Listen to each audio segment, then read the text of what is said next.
اب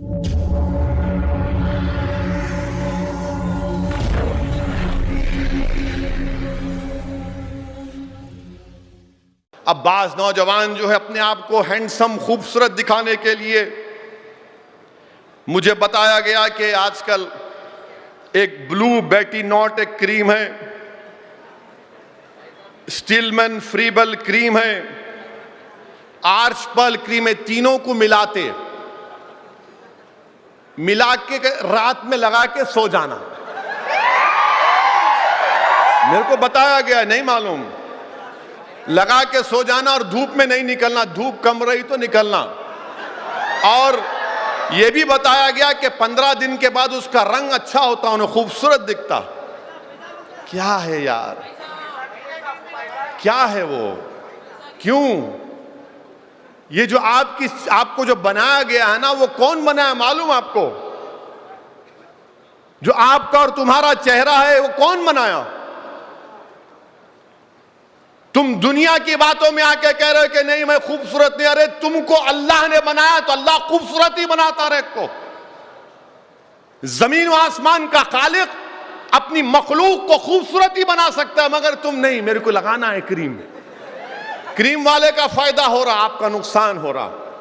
مانے اس میں 3 کریم، بلو بیٹی نوٹ، سٹیلمن فریبل کریم، آرچ پرل کریم، 2 ٹیوب ڈالنا سنا بتایا گیا. اور 20 دن کے بعد بولے کہ تھوڑا رنگ. کہاں کا رنگ؟ تم کو رنگ بدلنے کا ہے نا. اگر آپ کو رنگ بدلنا ہے تو رسول اللہ صلی اللہ علیہ وسلم کی سنت کو اپنا لو. تم رسول اللہ صلی اللہ علیہ وسلم کی سنت کو اپنا لو تو حسن تمہارے سامنے آ کر ادب سے کھڑا ہو جائے گا.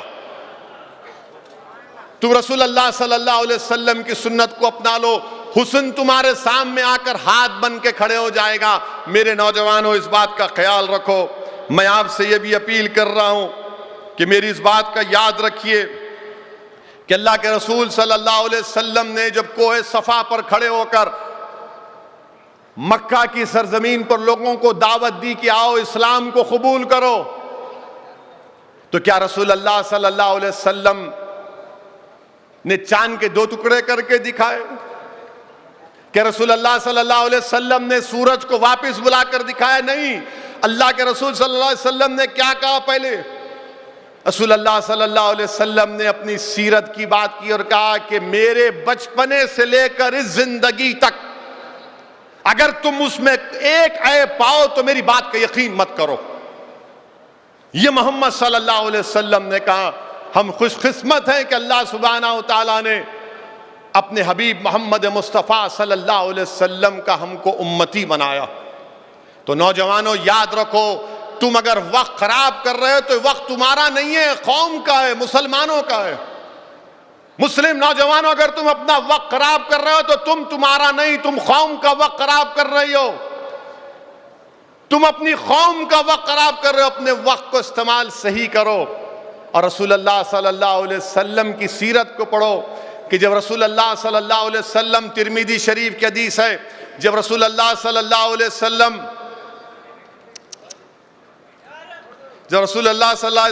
جب کسی سے ملتے تو پہلے ہاتھ ملاتے، پہلے مصافحہ کرتے، اور اس وقت تک اس کے ہاتھ کو نہیں چھوڑتے کہ جب تک وہ ہاتھ نہ چھڑا لے.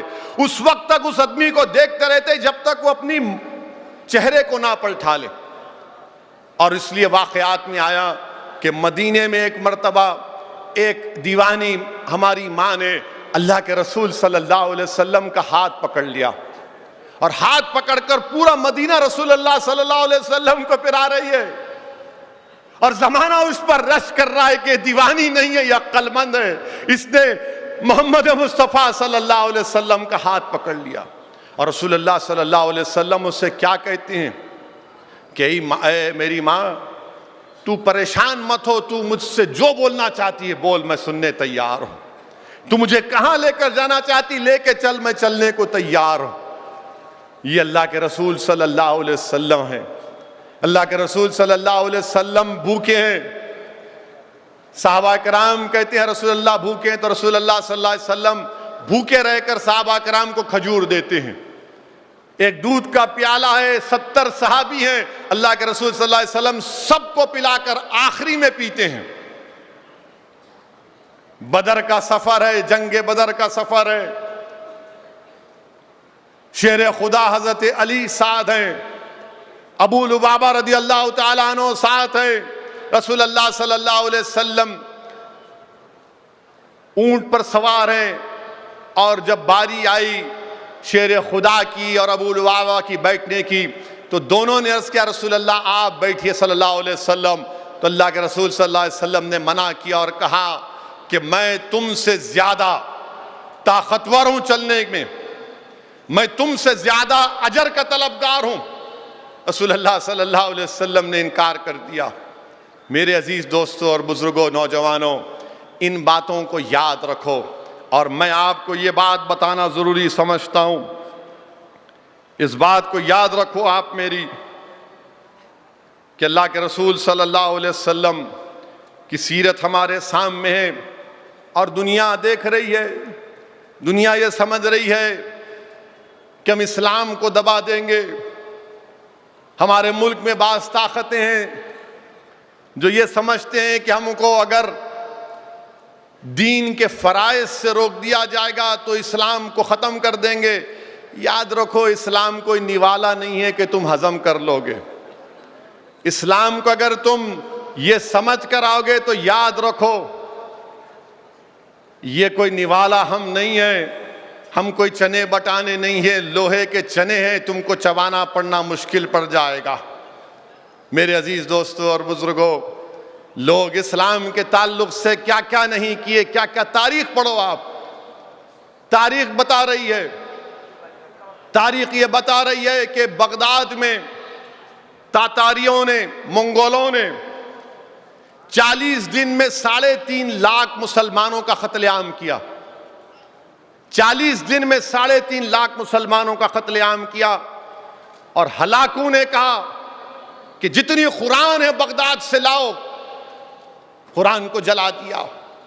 دریائے دجلہ ایک دن لال ہو گئی، دوسرے دن انک کے رنگ سے اس کا رنگ اور بدل گیا، اور ہلاکوں نے بڑے فخر سے کہا کہ اب کوئی قرآن نہیں پڑھے گا۔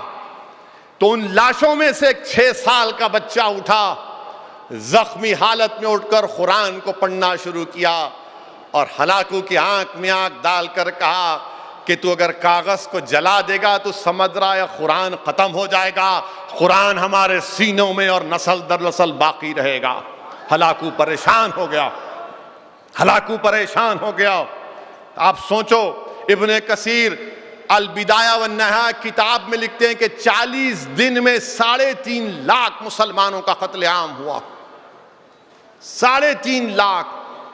اور وہی ہلاکو کا پوتا، ہلاکو کا پوتا اسلام قبول کر لیتا ہے، ہلاکو کے پوتا اسلام قبول کرتا ہے۔ ایک قادری شیخ کی دعوت پر وہ جب جا کر ملتے ہیں، اس کو اسلام سکھاتے ہیں، لمبا واقعہ ہے۔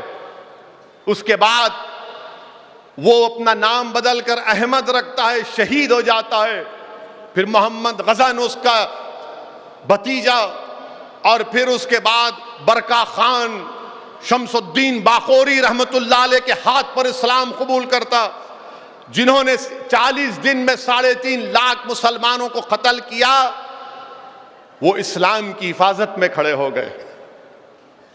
اور پھر یہی ترکی ہے، ترکی میں کمال پاشا نامی ایک شخص تھا جس نے کہا کہ عربی میں قرآن نہیں پڑھیں گے، اذان عربی میں نہیں ہوگی، عربی زبان پر پابندی عائد کر دی، اور یہ سمجھا کہ قرآن اور اسلام ختم ہو جائے گا۔ مگر جب کمال پاشا پڑھا، مر گیا، تو میں دیکھا ہوں کہ اس کے قبر کے آگے کوئی لوگ قرآن پڑھ رہے ہیں، اس کی قبر کے آگے لوگ قرآن پڑھ رہے ہیں۔